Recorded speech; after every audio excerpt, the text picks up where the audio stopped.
Bismillahirrahmanirrahim. Assalamualaikum warahmatullahi wabarakatuh. Dengan saya, Miss Intan Diana.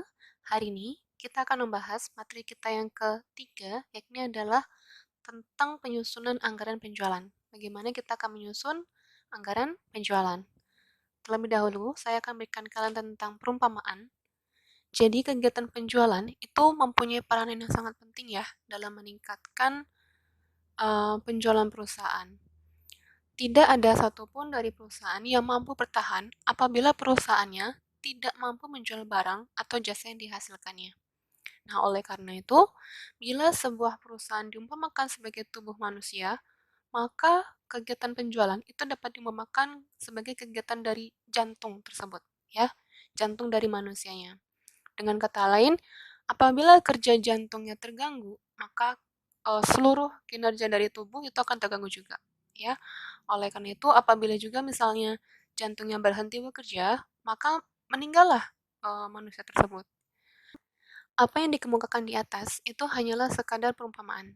Betapa pentingnya kegiatan penjualan bagi perusahaan yang dapat diumpamakan kerja jantung pada tubuh manusia. Nah, secara ekstrim dapat dikatakan bahwa betapapun baiknya kegiatan lainnya, tetapi apabila sampai perusahaan tidak mampu menjual barang atau jasa, maka lonceng kematian itu akan segera berbunyi. Nah, sebaliknya, apabila perusahaan mampu meningkatkan penjualan, maka perusahaan mempunyai kemungkinan untuk memperbesar atau meningkatkan laba. Nah, itu artinya menunjukkan bahwa penjualan itu adalah komponen paling penting ya dalam perusahaan. Oleh karena itu, kita harus membuat perencanaan terhadap penjualan tersebut. Nah, perencanaan tersebut bisa dengan kita membuat anggaran. Anggaran penjualan itu adalah sebagai rencana tertulis yang dinyatakan dalam angka dari produk atau jasa yang akan dijual perusahaan pada periode tertentu. Ya, ini ada kata kunci. Di sini ada kata kunci tertulis, kemudian ada kata kunci periode tertentu, ya. Seperti itu. Oke, kemudian kita masuk ke manfaat.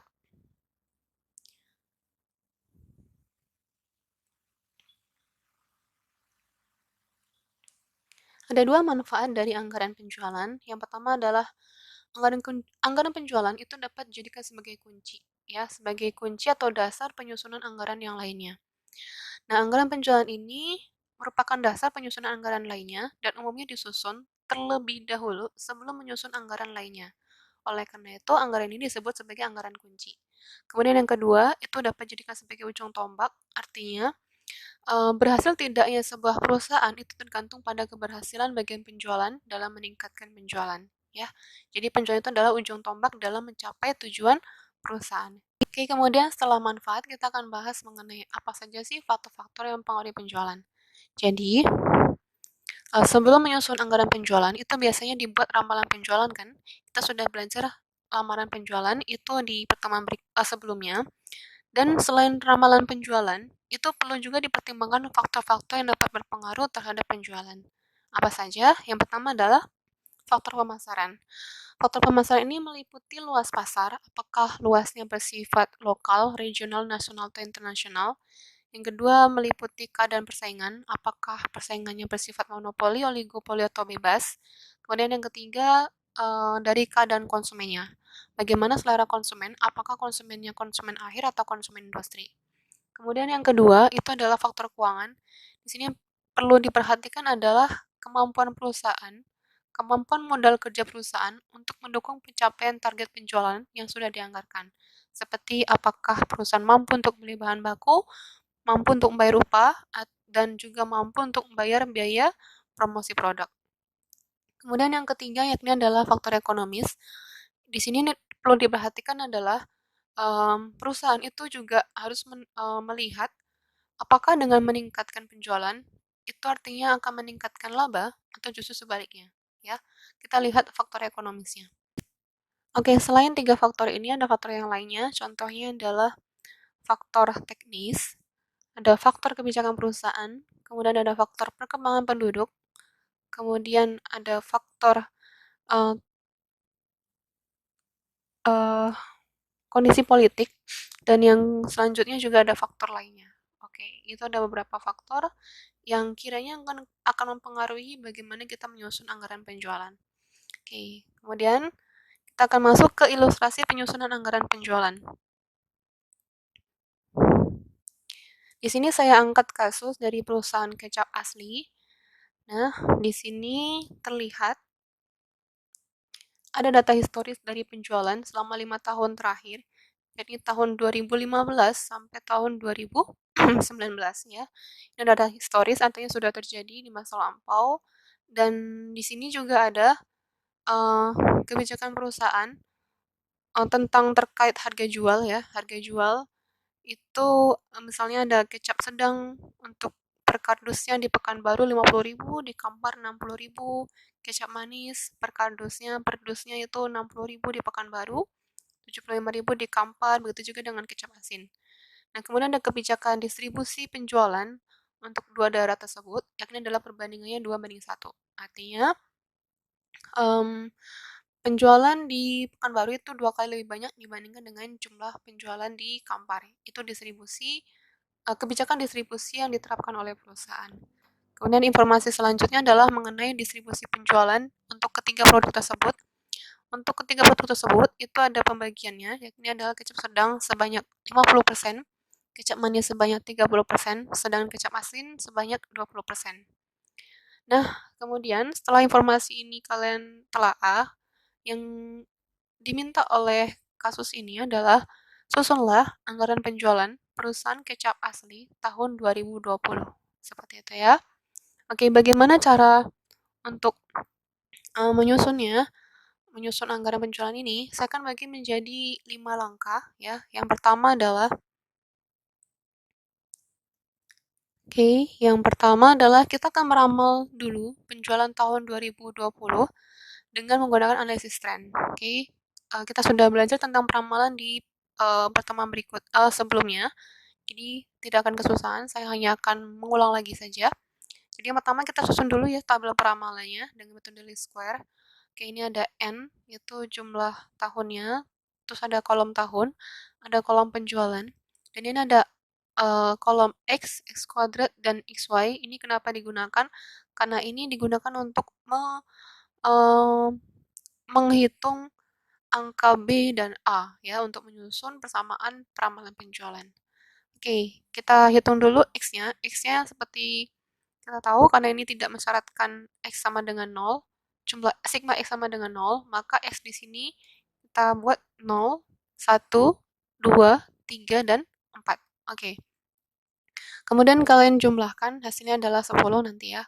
Nah, kemudian kita cari X kuadrat. X kuadrat itu adalah kuadrat dari X di kolom sebelahnya. Oke, berarti 0 di pangkat 2, maka 0, kemudian 1 pangkat 2 sama dengan 1, kemudian 2 pangkat 2 sama dengan 4, begitu juga seterusnya sampai ke bawah.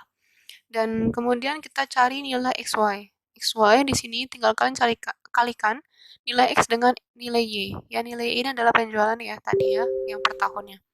Oke, contoh 130 kali 0, 0, 145 kali 1, 145. Begitu sampai ke yang tahun 2019. Kemudian, silakan kalian jumlahkan hasilnya. Setelah selesai dengan tabel peramalan ini, kemudian kalian cari nilai A dan B. Rumusnya sudah ada, ditentukan. Nah, B itu kita cari angkanya, kita masukkan angkanya, ya.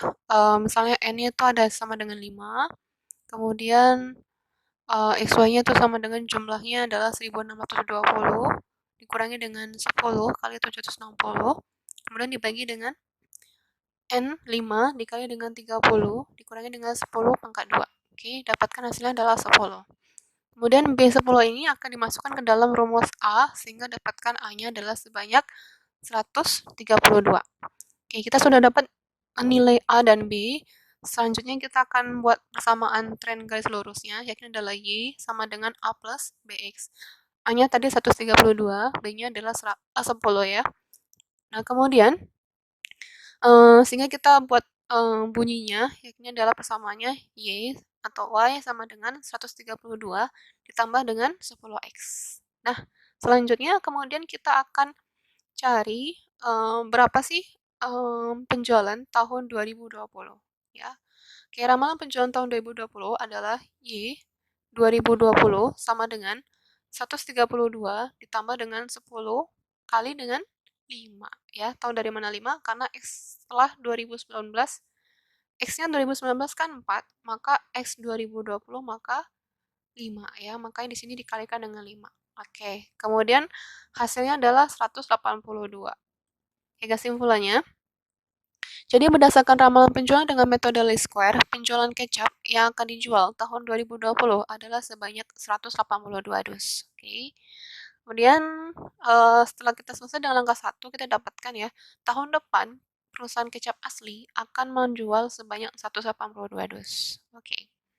Langkah kedua berikutnya adalah kita akan mencari nilai penjualan masing-masing produk di daerah penjualan.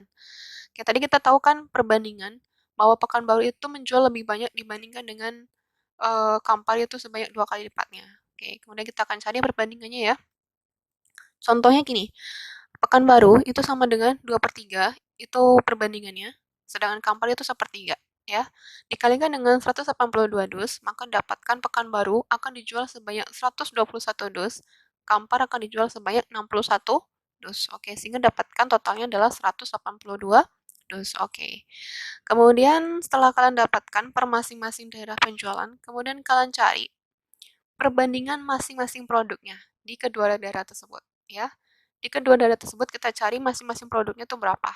Tadi kita di informasi awal sudah dapat ya, sudah disajikan informasi mengenai bahwa kecap sedang itu dijual sebanyak 50% dari total keseluruhan produk, sedangkan kecap manis itu 30% dan kecap asin 20%.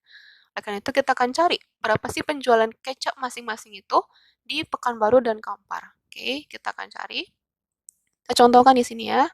Di sini ada tabel. Pertama nama produk kolomnya, kemudian ada distribusi penjualan persentasenya. Kemudian di sini ada Pekanbaru. Kolom yang ketiga adalah Pekanbaru. Di sini terlihat bahwa kecap sedang itu yang akan dijual di Pekanbaru adalah sebanyak 50% dikali dengan 121 ya, sama dengan 61 dus. Oke, gitu ya. Kemudian kemudian dengan kecap manis itu 30% kalikan dengan 121, maka dapatnya adalah 36 dus. Kemudian kecap asin adalah sebanyak 24 dus. Sama dengan dari 20% dikali dengan 121 ya, begitu. Ini kalikan dengan yang sudah diketahui tadi di sini. Oke.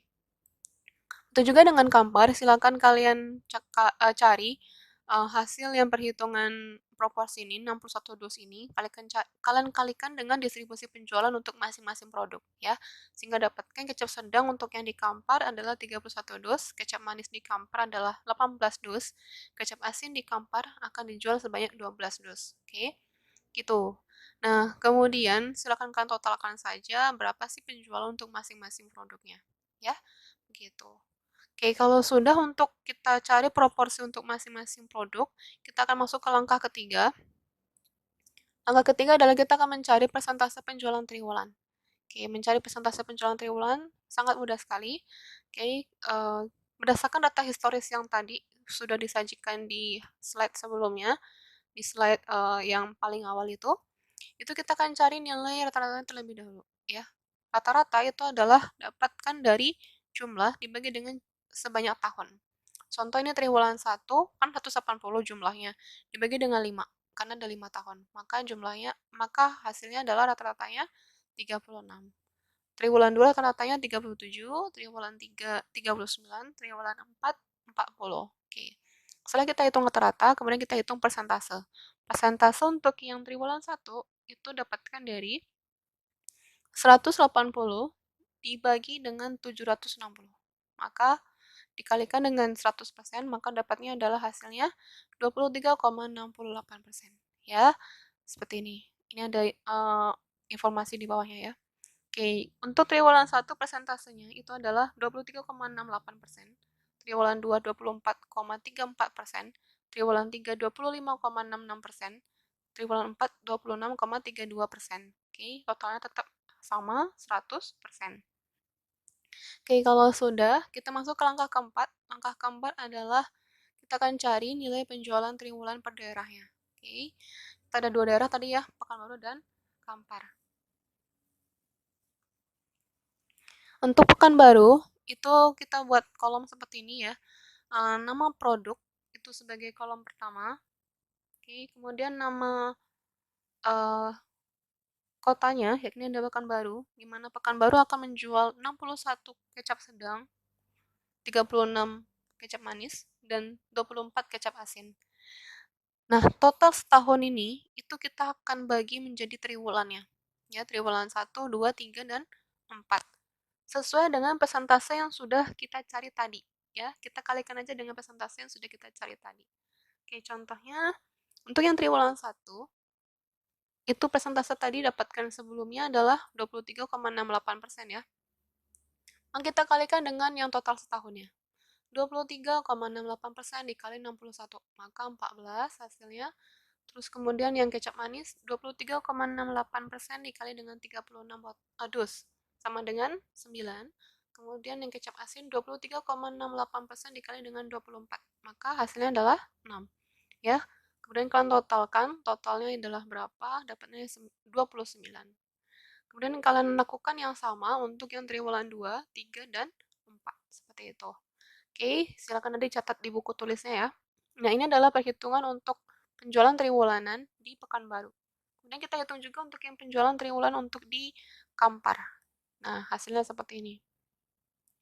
Oke, caranya sama dengan seperti kalau mengerjakan yang di Pekanbaru. Oke, nanti silakan kalian coba kerjakan di buku tulis kalian ya. Nah, kemudian langkah kelima, yang terakhir, yakni adalah kita akan menyusun anggaran penjualan dalam unit dan rupiah. Dari hasil perhitungan di langkah keempat, kita akan menyusun anggaran penjualan, ya. Oke, anggaran penjualnya, informasinya adalah seperti ini, nama produk, jangan lupa kita tulis ini ya, headernya dulu ya. Jadi contoh, perusahaan kecap asli, anggaran penjualan, periode 1 sampai 31 Desember 2020, seperti itu ya. Kemudian di sini ada kolom yang pertama, kolom nama produk. Kemudian ada triwulan. Triwulan di sini ada 4 triwulan. Dan triwulan di sini kita akan sajikan 2 informasi masing-masing triwulan, yaitu ini adalah jumlah dusnya, kemudian jumlah rupiahnya, ya. Sampai ke triwulan yang keempat untuk kedua daerah dan untuk masing-masing produk. Kemudian di paling kanan itu adalah informasi anggaran penjualan dalam setahun ya, ada dalam dus juga dalam rupiah begitu. Dan di paling bawah itu ada informasi mengenai total. Oke.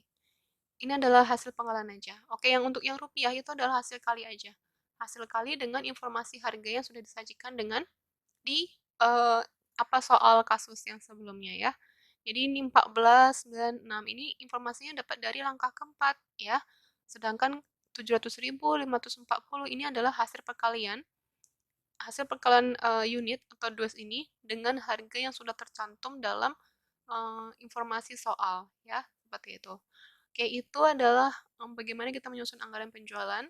Harapannya kalian coba untuk mengerjakannya dari soal yang saya sajikan dan kalian kerjakan sehingga kalian bisa memahami bagaimana langkah untuk menyusun anggaran penjualan. Itu saja untuk yang pertemuan kita tentang penyusunan anggaran penjualan. Kita akan lanjut dengan penyusunan anggaran produk untuk next-nya. Oke, terima kasih. Wassalamualaikum warahmatullahi wabarakatuh.